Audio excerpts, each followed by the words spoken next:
Hello दोस्तों, एक बार पुनः आपका आपके अपने चैनल हिंदी क्लासेस में मैं शब्बो खान स्वागत करती हूं और आशा है मुझे कि आप सब बहुत अच्छे होंगे और अपनी पढ़ाई सुचारू रूप से कर रहे होंगे। जैसा कि आप सभी को पता है, मैं हिंदी साहित्य की मिक्स प्रश्नों की श्रृंखला हमारी इस चैनल पर चल रही है। तो लास्ट हमने जब 26 क्लास ली थी, उसमें 26 प्रश्न हमने सॉल्व किए थे। तो आज जैसा कि मैं 20 और 25 समथिंग क्वेश्चंस एक बार में करवाती हूँ, तो लास्ट हमने 26 प्रश्न किए थे, आज उसके आगे से करेंगे हम।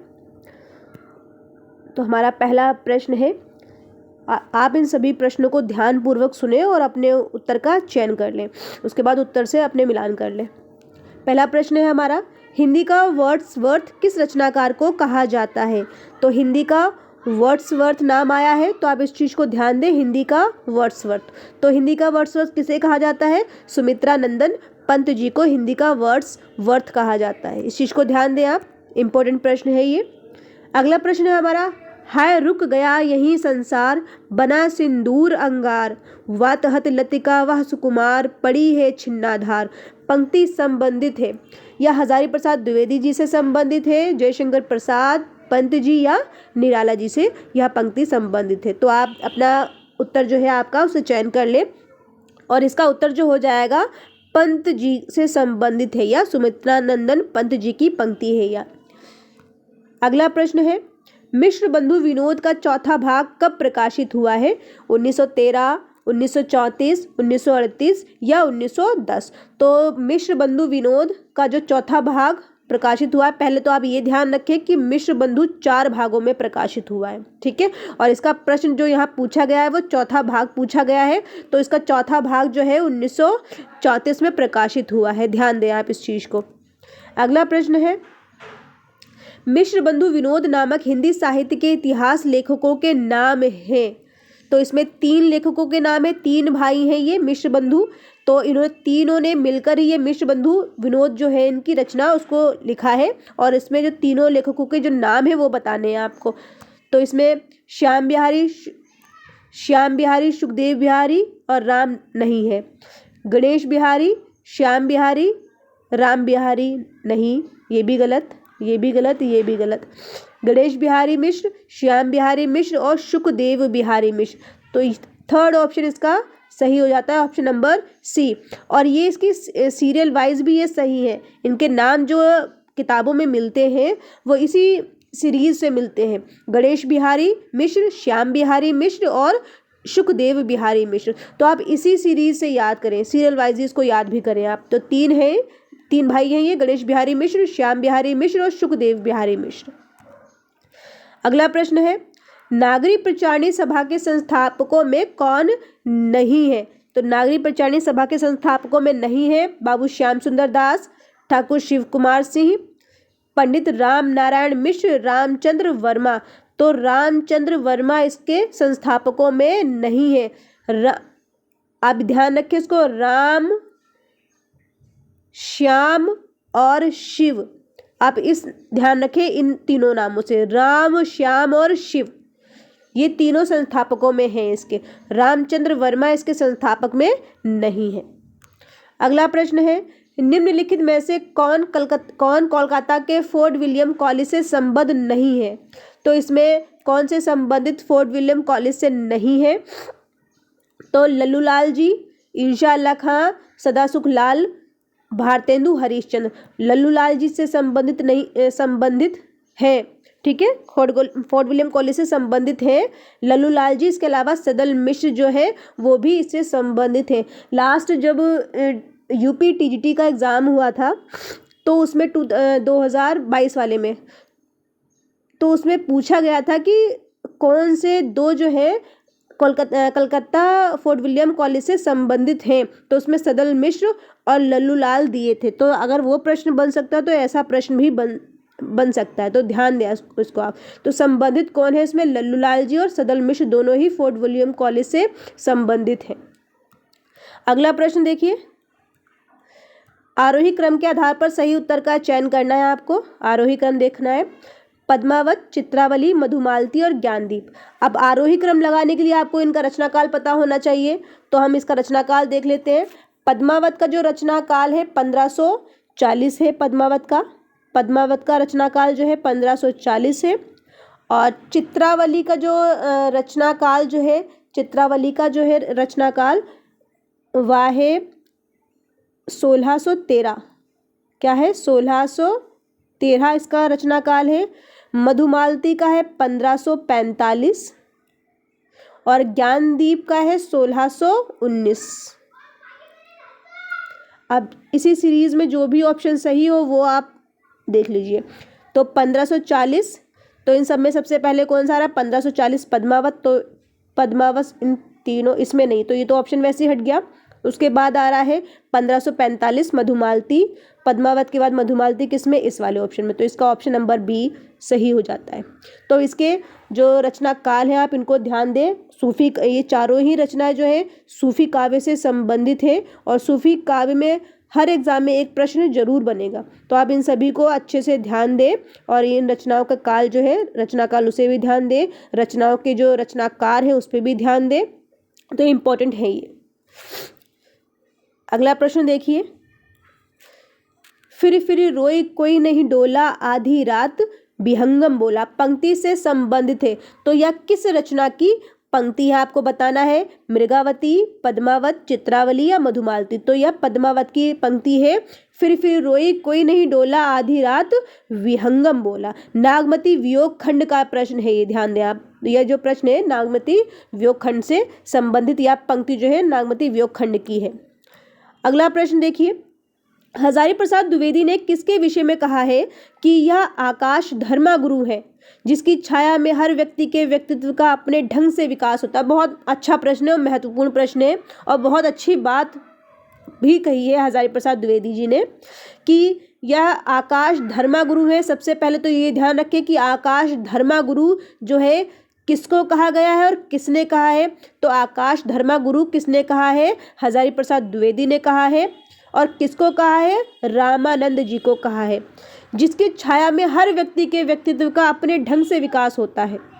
ठीक है, तो ध्यान दें आप, किसने कहा और किसके लिए कहा? हजारी प्रसाद द्विवेदी जी ने कहा है और रामानंद जी के लिए कहा है कि आकाश धर्मा गुरु है।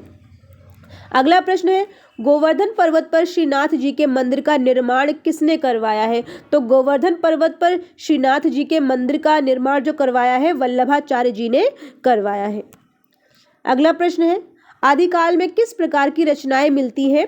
ऑप्शंस है अपभ्रंश और अवधी भाषा की रचनाएं, अपभ्रंश और देसी भाषा की रचनाएं, अपभ्रंश और ब्रज भाषा की रचनाएं, देसी भाषा और अवधी भाषा की रचनाएं। तो अपभ्रंश और देसी भाषा की रचनाएं आदिकाल में प्रचुरता में मिलती हैं, अपभ्रंश और देसी भाषा की रचनाएं, जिसमें आदिकाल में जो शुक्ल जी ने जो माना है कुल 12 रचनाओं के आधार पर उन्होंने वीरगाथा काल नाम दिया है आदिकाल को, ये भी ध्यान रखें। जिसमें 8 जो है देसी भाषा की है, 4 जो है जो उसमें अपभ्रंश भाषा की अपभ्रंश साहित्य से संबंधित है, और 9 जो उन्होंने वीरकाल जो नाम दिया है वो 9 रचनाओं को आधार मानकर दिया है। 12 रचनाओं में से 9 रचनाओं को आधार मानकर दिया है, जिसमें 3 रचनाएं विद्यापति पदावली हैं और इसके अलावा 2 रचनाएं इसमें बीसल देव एक रासो भी है, और इसमें इसके अलावा जो एक रचना और भी है इसके, तो इन सब को ध्यान दें आप। शुक्ल ने अपभ्रंश साहित्य कितनी पुस्तकें मानी है? देखो जो मैंने अभी बताया वही प्रश्न है, शुक्ल ने अपभ्रंश साहित्य कितनी पुस्तकें मानी है? 4 पुस्तकें मानी है अपभ्रंश साहित्य की। अगला प्रश्न है, शुक्ल ने आधुनिक कालखंड को कितने प्रकरणों में बांटा है?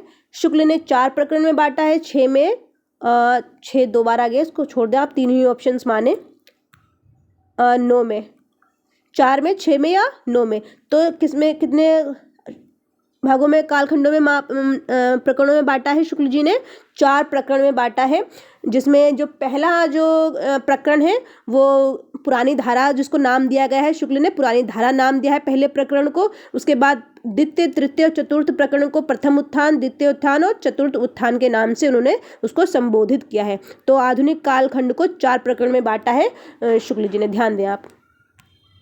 अगला प्रश्न है, गलत कथन का चयन कीजिए। तो इसमें जो भी गलत कथन है आपको वो चयन करना है। तो पहला ऑप्शन क्या है इसका, अपभ्रंश के पदों का सबसे पुराना पता तांत्रिक और योग मार्गी बौद्धों की सांप्रदायिक रचनाओं के भीतर मिलता है। दूसरा ऑप्शन है हिंदी साहित्य का आदिकाल 1050 से 1300 ईस्वी तक महाराजा भोज के समय से लेकर गुहसेन के समय के कुछ पीछे तक मिलता है। तो ये यहाँ ईस्वी, ये चीज़ तो ठीक है, लेकिन ये ईस्वी नहीं आएगा, यहाँ पे संवत आएगा, ये ध्यान दें आप, यहाँ ईस्वी की जगह संवत आएगा। विद्यापति ने दो प्रकार की भाषा का व्यवहार किया है, पुरानी अपभ्रंश और बोलचाल की देसी भाषा। ये भी ठीक है, विद्यापति ने दो प्रकार की भाषा का व्यवहार किया है, एक तो पुरानी अपभ्रंश और दूसरी है बोलचाल की भाषा। प्रकृत की अंतिम अपभ्रंश अवस्था से ही हिंदी साहित्य का आविर्भाव माना जाता है। बहुत इंपॉर्टेंट पंक्ति है, ये कई बार एग्जाम में पूछी जा चुकी है कि प्रकृत की अंतिम अपभ्रंश अवस्था से ही, प्रकृत की अंतिम अपभ्रंश अवस्था से ही हिंदी साहित्य का आविर्भाव माना जा सकता है या माना जाता है। बहुत इंपॉर्टेंट पंक्ति है। विद्यापति ने दो प्रकार की भाषाओं का व्यवहार किया, एक पुरानी अपभ्रंश और बोलचाल की हिंदी। तो इसमें ऑप्शन जो इसका गलत है वह ये है, गलत ऑप्शन का चयन करना था। और ये भी बहुत इंपॉर्टेंट है, अपभ्रंश के पदों का सबसे पुराना पता तांत्रिक और योग मार्गी बौद्धों की सांप्रदायिक रचनाओं के भीतर मिलता है। आप एक चीज़ को और भी ध्यान दें कि जो शुक्ल जी ने बौद्धों और नाथों की जो रचनाएं थी उनको हिंदी साहित्य के अंतर्गत वो नहीं मानते हैं, वो कहते हैं कि ये सांप्रदायिक रचनाएं मात्र हैं। ये चीज़ भी ध्यान दें आप। अगला प्रश्न है, देवसेन से संबंधित सत्य कथन है, या जैन ग्रंथाकार थे, बौद्ध ग्रंथाकार थे, सिद्ध ग्रंथाकार थे या नाथ ग्रंथाकार थे। जो देवसेन जिनकी रचना श्रावकाचार है, या जो थे जैन ग्रंथाकार थे, ठीक है, जैन ग्रंथाकार थे और इनकी रचना जो है श्रावका आचार है। अगला प्रश्न देखिए, हरप्रसाद शास्त्री की रचना बोधगानो दोहा संबंधित है, अवधी अक्षरों से, ब्रजभाषा के अक्षरों से, बंगला के, या इनमें से कोई नहीं। तो यह बंगला अक्षरों से संबंधित है। हरप्रसाद शास्त्री की रचना बोधगानो दोहा इंपॉर्टेंट रचना है, ध्यान रखें। बोधगानो दोहा किसकी रचना है, हरप्रसाद शास्त्री की रचना है और यह बंगला अक्षरों से संबंधित है। अगला प्रश्न है, गोरखनाथ ने अपने ग्रंथ का प्रचार देश के किस भाग में किया। ऑप्शन है देश के पश्चिमी भाग, गुजरात, राजस्थान, पंजाब आदि। तो बिल्कुल ठीक है। देश के पूर्वी भाग में नहीं, ये सिद्धों ने किया है पूर्वी भाग में। देश के पश्चिमी भाग गुजरात में, ठीक है। देश के पूर्वी भाग असम में, ये भी गलत। तो ठीक, तो ये भी प्रश्न है, बट सबसे सटीक जो इसका उत्तर है वह ये वाला है कि देश के जो गोरखनाथ ने अपने ग्रंथ का प्रचार किया, नाथों का प्रचार किया है, तो वो कहाँ किया, देश के पश्चिमी भाग में किया है, गुजरात, राजस्थान और पंजाब आदि में। अगला प्रश्न है, पद्मावत में वर्णित नमक के पहाड़ों के बीच बालनाथ योगी का स्थान कहाँ स्थित है। तो एक चीज ध्यान दें आप, पहले तो प्रथम क्या है कि पद्मावत में वर्णित है, किसमें, पद्मावत में वर्णित है कि नमक के पहाड़ों के बीच बालनाथ योगी का स्थान या बालनाथ योगी का टीला भी कहा जाता है, ठीक है। इसको बालनाथ योगी का टीला जो है किस रचना के अंतर्गत इसका वर्णन हुआ है, तो पद्मावत में इसका उल्लेख है, बालनाथ योगी का टीला। और यह कहाँ स्थित है, यह पंजाब में स्थित है। ध्यान दें आप इस चीज को, इंपॉर्टेंट प्रश्न है। अगला प्रश्न है, अपभ्रंश नाम प्रथमतः कहाँ वर्णित मिलता है, प्रथमते कहाँ, अपभ्रंश नाम प्रथमते कहाँ वर्णित हुआ है या मिलता है। प्रथमते धारद्वितीय के शिलालेख में, अशोक के शिलालेख में, नाथों से संबंधित रचनाओं में या बौद्धों से संबंधित रचनाओं में। तो अपभ्रंश नाम पहल जो मिलता है तो धारद्वितीय के शिलालेख में मिलता है अपभ्रंश नाम का उल्लेख। अगला प्रश्न है, निम्न में से कौन सिद्धों की परंपरा में नहीं है। तो सिद्धों की परंपरा में कौन नहीं है, नागार्जुन है, चरपट नाथ भी है, जालंधर नाथ भी है, गोरखनाथ नहीं है सिद्धों। ये मूल रूप से तो नाथ है, ये नाथ है मूल रूप से तीनों, लेकिन ये सिद्धों की परंपरा में भी आते हैं ये तीनों, ठीक है। ये सिद्ध 84 थे, उन 84 में से ये जो नौ नाथ थे, उन 9 नाथों में से जो ये 3 थे, नागार्जुन, जालंधर नाथ और चरपट नाथ, ये सिद्धों में भी माने गए हैं, सिद्धों के अंतर्गत भी, क्योंकि सिद्ध जो निकले हैं नाथ, तो ये सिद्धों से ही नाथ निकले हैं, तो ये जो तीनों हैं ये सिद्धों में भी गिने जाते हैं, तो ये गोरखनाथ इसमें नहीं है।